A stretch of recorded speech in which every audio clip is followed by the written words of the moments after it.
Hi friends, welcome back to my YouTube channel Shubha Mannu vlogs. Friends, ಇದು ನನ್ನ weight loss ಜರ್ನಿಯ day 55ನ video ಆಗಿರುತ್ತೆ. ಅದ್ರ ಜೊತೆಗೆ ನಾನು ಏನೊಂದು ಇಂಟರ್ಮಿಟಿಂಗ್ ಫಾಸ್ಟಿಂಗ್ನ ಮಾಡ್ಕೋಬೇಕು ಅಂತ ಅಂದ್ಕೊಂಡಿದ್ದೆ. ಬೇರೆ ಕಾರಣಗಳಿಂದ ಅದನ್ನು ಸ್ಟಾರ್ಟ್ ಮಾಡ್ಕೊಂಡಿರಲಿಲ್ಲ.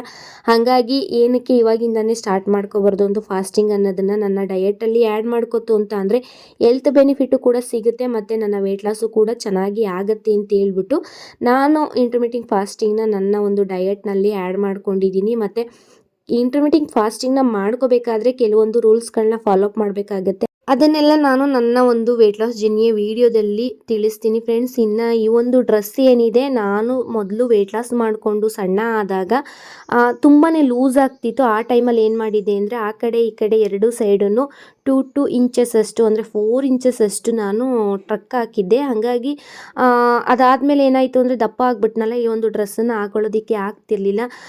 ಏನು ಹೊಲಿಗೆನ ಹಾಕಿದ್ದೆ ಆ ಕಡೆ ಈ ಕಡೆ ಸೈಡು ಲೂಸ್ ಆಗ್ತಿದೆ ಅಂತ ಹೇಳ್ಬಿಟ್ಟು ಆ ಹೊಲಿಗೆನ ಬಿಚ್ಚಿದ ನಂತರ ಈ ಒಂದು ಡ್ರೆಸ್ಸು ಆಗ್ತು. ಅಂದರೆ ತುಂಬ ದಪ್ಪ ಇದ್ದಾಗ ತೊಗೊಂಡಿದ್ದಂಥ ಒಂದು ಟಾಪ್ ಇದು. ಹಾಗಾಗಿ ಸಣ್ಣ ಆದಮೇಲೆ ಸ್ಟಿಚ್ ಮಾಡಿದೆ, ಮತ್ತೆ ದಪ್ಪ ಆದಮೇಲೆ ಬಿಚ್ಚಿದೆ. ಇವಾಗ ಮತ್ತೆ ಸಣ್ಣ ಆದ್ನಲ್ಲ ಸ್ವಲ್ಪ, ಹಾಗಾಗಿ ತುಂಬಾ ಲೂಸ್ ಆಗ್ತಿದೆ. ಇನ್ನು ನೋಡ್ತಾ ಇರ್ಬೋದು, ತೋಳು ಕಡೆ ಸೊಂಟದ ಸೈಜ್ ಇದೆಲ್ಲ ತುಂಬಾ ಸಣ್ಣ ಆಗಿದೆ. ಹಾಗಾಗಿ ಇನ್ನೂ ಒಂದಷ್ಟು ವೆಯ್ಟ್ ಲಾಸ್ನ ಮಾಡ್ಕೋಬೇಕು. ತುಂಬಾ ಖುಷಿ ಆಗ್ತಿದೆ ಈ ಒಂದು ವೆಯ್ಟ್ ಲಾಸ್ ಆಗಿರೋದ್ರಿಂದ. ಇನ್ನು ಕತ್ತು ಕೂಡ ಸ್ವಲ್ಪ ಹೊತ್ಕೊಂಡಂಗೆ ಕಾಣಿಸ್ತಿತ್ತು, ಅದೆಲ್ಲ ಕಡಿಮೆ ಆಗಿದೆ. ಮತ್ತು ಫಾಸ್ಟಿಂಗ್ನ ಸ್ಟಾರ್ಟ್ ಮಾಡ್ಕೊಂಡಿದ್ದೀನಿ. ಅದ್ರ ಬಗ್ಗೆ ಎಲ್ಲ ಇನ್ಫಾರ್ಮೇಷನ್ ಎಲ್ಲ ನಾನು ನೆಕ್ಸ್ಟ್ ವೀಡಿಯೋಗಳಲ್ಲಿ ತಿಳಿಸ್ತೀನಿ. ಏನಕ್ಕಂತ ಅಂದರೆ, ಡೇ 1ಇಂದ ಡೇ 50ವರೆಗೂ ನಾನೇನೋ ಒಂದು ವೆಯ್ಟ್ ಲಾಸ್ ಜರ್ನಿನ ಸ್ಟಾರ್ಟ್ ಮಾಡಿಕೊಂಡು ನನ್ನ ಒಂದು ಮೀಲ್ ಪ್ಲಾನ್ ಎಲ್ಲ ಮಾಡಿಕೊಂಡು ವೆಯ್ಟ್ ಲಾಸ್ನ ಮಾಡಿಕೊಂಡೆ. ಅದರಲ್ಲಿ ನಿಮಗೆ ತುಂಬಾ ಡೌಟ್ಸ್ ಇದೆ. ಏನಕ್ಕಂತ ಅಂದರೆ, ಡೇ 1ಇಂದ ಡೇ 50ವರೆಗೂ ಕಂಟಿನ್ಯೂಸ್ ಆಗಿ ವೀಡಿಯೋಸ್ಗಳನ್ನ ನೋಡ್ತಿತ್ತು ಅಂದರೆ ನಿಮಗೆ ಯಾವುದೇ ರೀತಿಯ ಡೌಟ್ಸ್ಗಳು ಬರೋದಿಲ್ಲ. ಬಟ್ ಕೆಲವೊಬ್ಬರು ಮಧ್ಯದಲ್ಲಿ ನೋಡಿರ್ತೀರ, ಟೈಮಿಂಗ್ಸ್ ಎಲ್ಲ ಕೇಳ್ತಾನೆ ಇರ್ತೀರ. ಹಾಗಾಗಿ ಅದನ್ನೆಲ್ಲ ಫಸ್ಟಿಗೆ ಕ್ಲಿಯರ್ ಮಾಡಿಬಿಟ್ಟು ಅದಾದಮೇಲೆ ನಾನು ಫಾಸ್ಟಿಂಗ್ ಬಗ್ಗೆ ತಿಳಿಸೋಣ ಅಂತ ಅಂದ್ಕೊಂಡು ಈ ಒಂದು ಫಾಸ್ಟಿಂಗ್ ಬಗ್ಗೆ ಯಾವುದೇ ರೀತಿಯ ಒಂದು ವಿಚಾರನ ಹೇಳ್ತಾ ಇಲ್ಲ. ಇನ್ನು ಏನಂತ ಅಂದರೆ, ಫಾಸ್ಟಿಂಗ್ನ ನೀವು ಏನಾದರೂ ಸ್ಟಾರ್ಟ್ ಮಾಡ್ಕೋಬೇಕಿತ್ತು ಅಂತ ಅಂದರೆ ಡಯೆಟಲ್ಲಿ ಫಸ್ಟಿಗೆ ನೀವು ಒಂದು ವೆಯ್ಟ್ ಲಾಸ್ ಜರ್ನಿನ ಸ್ಟಾರ್ಟ್ ಮಾಡಿಕೊಂಡು ಸ್ವಲ್ಪ ದಿನಗಳು ಕಳಿಬೇಕು, ಒಂದು ತಿಂಗಳಾದ್ರೂ ಕಳಿಬೇಕು.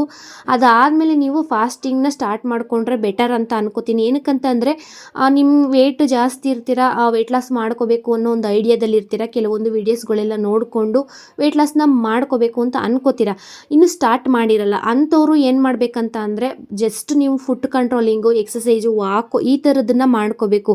ಡೈರೆಕ್ಟಾಗಿ ನೀವು ಒಂದು ಫಾಸ್ಟಿಂಗ್ನ ಮಾಡ್ಕೊಳ್ಳೋದ್ರಿಂದ ವೆಯ್ಟ್ ಲಾಸ್ ಆಗಿಬಿಡುತ್ತೆ, ಬೇಗನೆ ಒಂದು ಒಳ್ಳೆ ರಿಸಲ್ಟ್ ಸಿಗುತ್ತೆ ಅಂತ ಹೇಳ್ಬಿಟ್ಟು ಫಾಸ್ಟಿಂಗ್ನ ಸ್ಟಾರ್ಟ್ ಮಾಡ್ಕೊಬಿಡ್ತು ಅಂತ ಅಂದರೆ ನಿಮಗೆ ಹೆಲ್ತ್ ಅಪ್ಸೆಟ್ ಅನ್ನೋದು ಆಗುತ್ತೆ. ಏನಕ್ಕಂತ ಅಂದರೆ, ಇವಾಗ ತುಂಬಾ ದಪ್ಪ ಇರ್ತೀವಿ.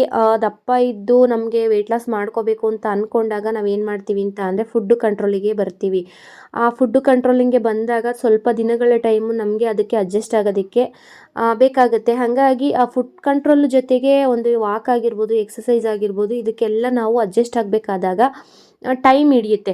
ನೀವು ಡೈರೆಕ್ಟಾಗಿ ಒಂದು ಫಾಸ್ಟಿಂಗ್ಗೆ ಹೊರಟೋಯ್ತು ಅಂತ ಅಂದರೆ ಅದರಲ್ಲಿ ತುಂಬಾ ರೂಲ್ಸ್ಗಳಿದೆ, ಅದನ್ನೆಲ್ಲ ಫಾಲೋ ಅಪ್ ಮಾಡಬೇಕಾಗತ್ತೆ. ಆ ಟೈಮಲ್ಲಿ ನಿಮಗೆ ಸುಸ್ತು, ಆಯಾಸ ಅನ್ನೋದು ಆಗೇ ಆಗುತ್ತೆ. ಅದಕ್ಕೆ ಏನು ಹೇಳ್ತೀನಿ ಅಂತ ಅಂದರೆ, ನೀವೇನಾದರೂ ವೆಯ್ಟ್ ಲಾಸ್ ಮಾಡ್ಕೋಬೇಕು ಅಂತ ಅಂದ್ಕೊಂಡಿತ್ತು ಅಂದರೆ ಫಾಸ್ಟಿಂಗ್ಗೆ ಫಸ್ಟು ಹೋಗಬೇಡಿ.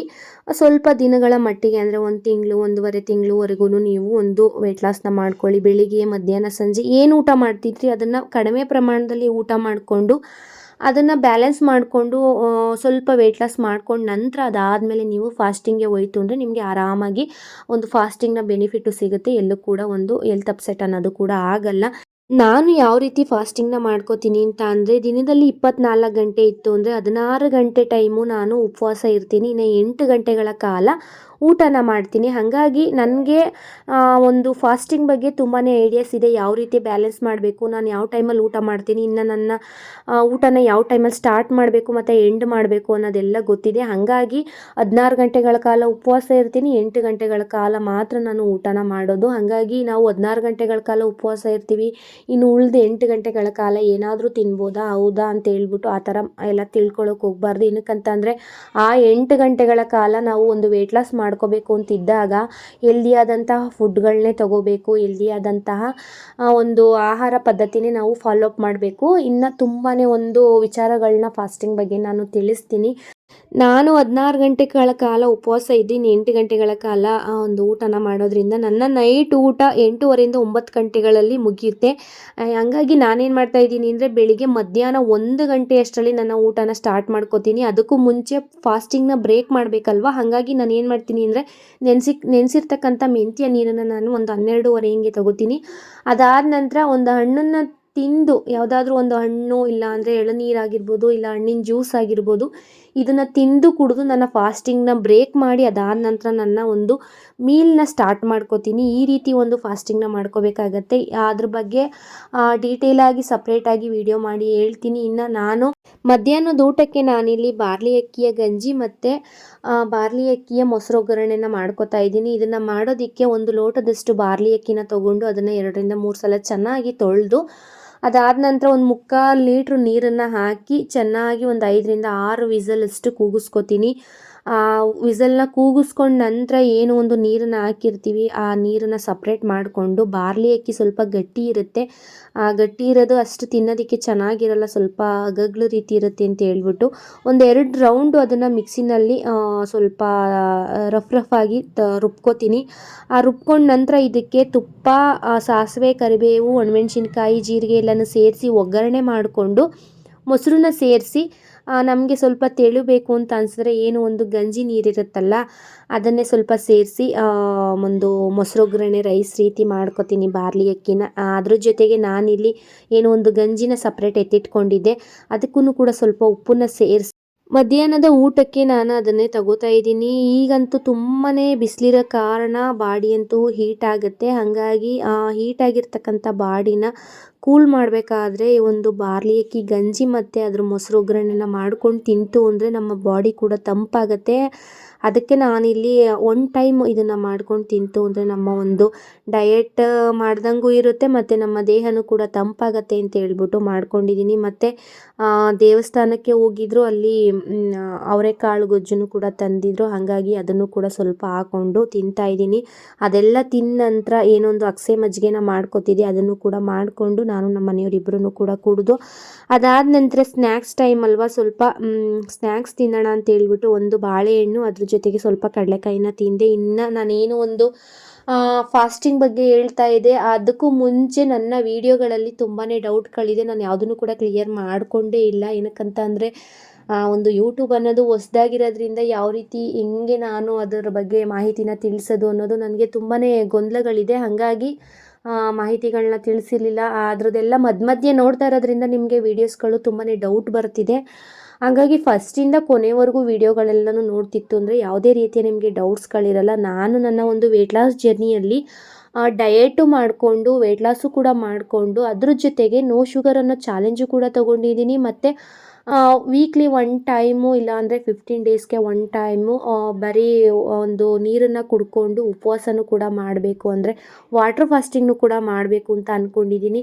ಹಾಗಾಗಿ ತುಂಬಾ ವಿಚಾರಗಳನ್ನ ನಿಮ್ಮ ಜೊತೆ ಶೇರ್ ಮಾಡ್ಕೊತಾನೆ ಇದ್ದೀನಿ. ಫಸ್ಟಿಂದ ವೀಡಿಯೋಸ್ ನೋಡ್ತು ಅಂತ ಅಂದರೆ ನಿಮಗೆ ಯೂಸ್ ಆಗುತ್ತೆ. ಇನ್ನು ಯಾರೆಲ್ಲ ಹೊಸ್ದಾಗಿ ವೆಯ್ಟ್ ಲಾಸ್ ಮಾಡ್ಕೋಬೇಕು ಮನೆ ಊಟನೇ ಮಾಡಿಕೊಂಡು ಅಂತ ಅಂದ್ಕೊಂಡಿರ್ತೀರ, ಅಂಥವರು ನನ್ನ ವೀಡಿಯೋನ ಮೊದಲಿಂದ ನೋಡ್ತು ಅಂದರೆ ನೀವು ಆರಾಮಾಗಿ ಡೇ 1 ಡೇ 2 ಅಂತ ನೀವು ಕೂಡ ಒಂದು ವೆಯ್ಟ್ ಲಾಸ್ ಜರ್ನಿನ ಸ್ಟಾರ್ಟ್ ಮಾಡಿಕೊಂಡು ವೆಯ್ಟ್ ಲಾಸ್ ಮಾಡ್ಕೋಬೋದು. ಇನ್ನು ಚಿಂಟುಗೂ ಕೂಡ ಎಕ್ಸಾಮ್ ಇರೋದ್ರಿಂದ ನನಗೂ ಕೂಡ ಅಷ್ಟಾಗಿ ಯೂಟ್ಯೂಬ್ ಕಡೆ ಅಂದರೆ ನನ್ನ ಒಂದು ವಿಡಿಯೋ ಕಡೆ ಗಮನ ಹರಿಸ್ಲೋ, ಇಲ್ಲ ಅಂದರೆ ಚಿಂಟುನ ಓದಿಸೋದ್ರ ಜೊತೆಗೆ ಕಾಲನ ಕಳೀಲೋ ಅಂತ ತುಂಬಾ ಡೌಟ್ ಇದೆ. ಹಾಗಾಗಿ ಫಸ್ಟು ಓದು, ಅದಾದಮೇಲೆ ನನ್ನ ಉಳಿದಂಥ ಕೆಲಸಗಳು ಅಂತ ಹೇಳ್ಬಿಟ್ಟು ಅವನು ಬಂದಾಗ ನಾನು ಯಾವುದೇ ರೀತಿಯ ಫೋನೊಂದು ಕೆಲಸಗಳನ್ನ ಮಾಡ್ಕೊಳ್ಳೋದಕ್ಕೆ ಹೋಗಲ್ಲ.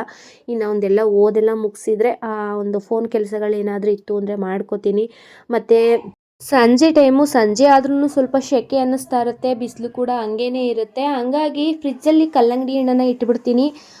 ಸ್ವಲ್ಪ ತಣ್ಣಗಿರುತ್ತಲ್ವ, ಅದನ್ನು ಜ್ಯೂಸ್ ಮಾಡ್ಕೊಳ್ತು ಅಂದರೆ ಸ್ವಲ್ಪ ಆರಾಮ್ ಅಂತ ಅನಿಸುತ್ತೆ ಅಂತ ಹೇಳ್ಬಿಟ್ಟು ಹಣ್ಣಲ್ಲೇ ಶುಗರ್ ಇರೋ ಕಾರಣ ನಾನು ಯಾವುದೇ ರೀತಿಯ ಶುಗರ್ನ ಸೇರಿಸಲ್ಲ. ನಮಗೆ ಆದಷ್ಟು ನ್ಯಾಚುರಲ್ ಶುಗರ್ನೇ ನಮ್ಮ ದೇಹಕ್ಕೆ ಕೊಡ್ತು ಅಂತ ಅಂದರೆ ಎಲ್ಲೂ ಕೂಡ ಹೆಲ್ತ್ ಅಪ್ಸೆಟ್ ಅನ್ನೋದು ಆಗಲ್ಲ.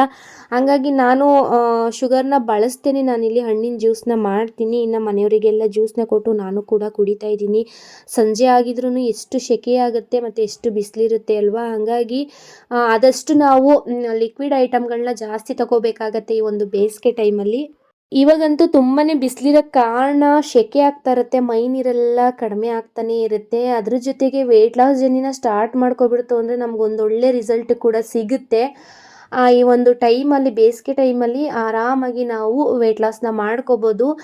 ವೆಯ್ಟ್ ಲಾಸ್ ಮಾಡ್ಕೊಳ್ಳೋ ಬರದಲ್ಲಿ ನೀವು ನೀರನ್ನು ಕಡಿಮೆ ಕುಡಿಯೋದಾಗಿರಲಿ, ಇಲ್ಲಾಂದರೆ ಆಯಾಸ ಮಾಡ್ಕೊಳ್ಳೋದಾಗಿರಲಿ, ಆ ರೀತಿ ಮಾಡೋಕ್ಕೆ ಹೋಗ್ಬಾರ್ದು. ಏನಕ್ಕಂದರೆ ನೀವು ಅಬ್ಸರ್ವ್ ಮಾಡಿ, ಒಂದು ವಾಕ್ ಹೋಗಿದ್ದು ಬಂತು ಅಂದರೆ, ಒಂದು ಎಕ್ಸಸೈಸ್ ಮಾಡ್ತು ಅಂದರೆ, ಜಸ್ಟ್ ಒಂದು 10 ಮಿನಿಟ್ಸ್ ಎಕ್ಸಸೈಸ್ ಮಾಡ್ತು ಅಂದರೆ ಎಷ್ಟು ಸ್ವೆಫ್ಟ್ ಆಗುತ್ತೆ ನಮ್ಮ ದೇಹ, ಎಷ್ಟು ಬೆವರುತ್ತೆ, ನಮ್ಮ ಮೈ ನೀರೆಲ್ಲ ಎಷ್ಟು ಹೊರಗೆ ಬರುತ್ತೆ.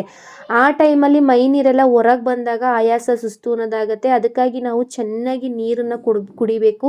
ಚೆನ್ನಾಗಿ ನೀರನ್ನು ಕುಡಿತು ಅಂದಾಗ ನಮಗೆ ಸ್ವಲ್ಪ ಸುಸ್ತು ಆಯಾಸ ಅನ್ನೋದು ಕಡಿಮೆ ಆಗುತ್ತೆ.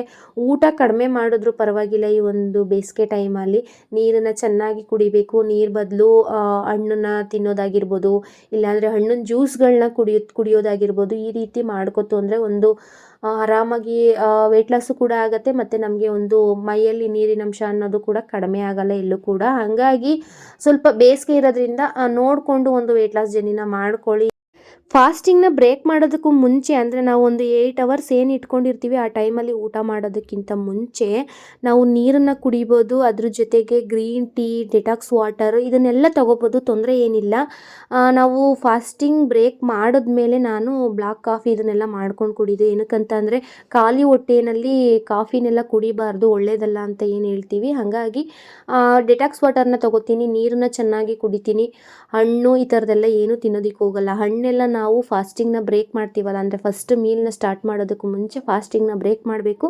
ಆ ಟೈಮಲ್ಲಿ ಹಣ್ಣನ್ನು ತಿಂತೀನಿ. ಹಾಗಾಗಿ ಊಟ ಎಲ್ಲ ಆದಮೇಲೆ ಸಂಜೆ ಸ್ನ್ಯಾಕ್ಸ್ ಟೈಮಲ್ಲಿ ನಾನು ಒಂದು ಬ್ಲಾಕ್ ಕಾಫಿ ಆಗಿರ್ಬೋದು, ಇನ್ನೊಂದು ಏನಾದರೂ ಆಗಿರ್ಬೋದು ಮಾಡ್ಕೊಂಡು ಕುಡಿತೀನಿ. ಇನ್ನು ನೈಟ್ ಊಟನ ಮನೆಯವರಿಗೆಲ್ಲ ಊಟ ಕೊಟ್ಟು ನಾನು ಊಟ ಮಾಡೋದು ಲೇಟ್ ಆಗುತ್ತಲ್ಲ, ಹಾಗಾಗಿ 9 ಗಂಟೆ ಒಳಗಡೆ ಮುಗಿಸ್ಕೊಳ್ಳೋಣ ಅಂತ ಹೇಳ್ಬಿಟ್ಟು, ಅದಕ್ಕಾಗಿ 9 ಗಂಟೆವರೆಗೂ ನಂದು ನೈಟ್ ಊಟ ಹೋಗುತ್ತೆ ಅಂತ ಹೇಳ್ಬಿಟ್ಟೆ ನಾನು ಇನ್ನು ಮಾರನೆಗೆ 1 ಗಂಟೆವರೆಗೂ ನಾನು ಒಂದು ಫಾಸ್ಟಿಂಗ್ನ ಕಂಟಿನ್ಯೂ ಮಾಡ್ಕೊಂಡಿರ್ತೀನಿ.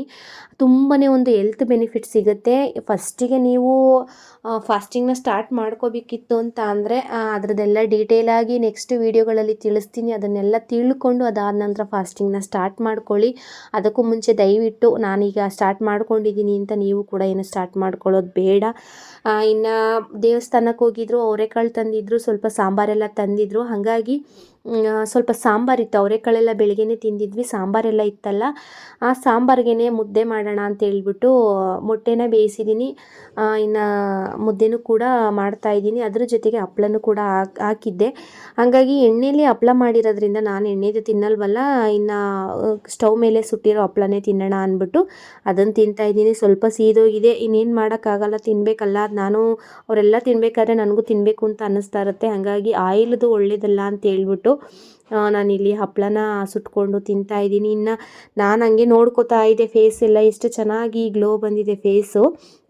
ಇನ್ನೂ ಕೂಡ ವೆಯ್ಟ್ ಲಾಸ್ ಮಾಡ್ಕೋಬೇಕು, ಇದೇನೇನು ಅಲ್ಲ, ಮೊದಲೇ ಯಾವ ರೀತಿ ಮಾಡ್ಕೋತಿದ್ದೆ ಅದೇ ರೀತಿ ಮಾಡ್ಕೋಬೇಕು, ಸ್ಟಾರ್ಟ್ ಮಾಡಬೇಕು. ಅಂದರೆ ನನಗೆ ಈ ಒಂದು ಮಧ್ಯದಲ್ಲಿ ಆಪ್ರೇಷನ್ ಆಯಿತು, ಅದಾದಮೇಲೆ ನಾನು ವೆಯ್ಟ್ ಗೇನ್ ಆದೆ ಅಂತ ಹೇಳಿದ್ನಲ್ವ. ಹಾಗಾಗಿ ಆ ಒಂದು ಆಪ್ರೇಷನ್ ಆಗಿರೋದ್ರಿಂದ ನನಗೆ ನನ್ನ ದೇಹ ಅಷ್ಟಾಗಿ ಒಂದು ವೆಯ್ಟ್ ಲಾಸ್ ಜರ್ನಿಗೆ ಸ್ಪಂದಿಸ್ತಾ ಇಲ್ಲ ಅಂತ ಅನ್ಕೋತೀನಿ. ಏನಕ್ಕಂತ ಅಂದರೆ ನನ್ನ ಪ್ರೆಗ್ನೆನ್ಸಿಲಿ, ನನ್ನ ಒಂದು ಸಿ ಸೆಕ್ಷನ್ ಟೈಮಲ್ಲೂ ಕೂಡ ನನಗೇನು ಅಷ್ಟು ರಿಸ್ಕ್ ಅಂತ ಅನ್ನಿಸ್ಲಿಲ್ಲ. ಏನಕ್ಕಂತಂದರೆ ಮಗು ಇದೆ, ಮಗುನ ನೋಡಿಕೊಂಡು ಆರಾಮಾಗಿ ಬೆಡ್ ರೆಸ್ಟ್ ಮಾಡಿಕೊಂಡು ಇದ್ದೆ ಒಂದು ಬಾಣಂತನದ ಟೈಮಲ್ಲಿ.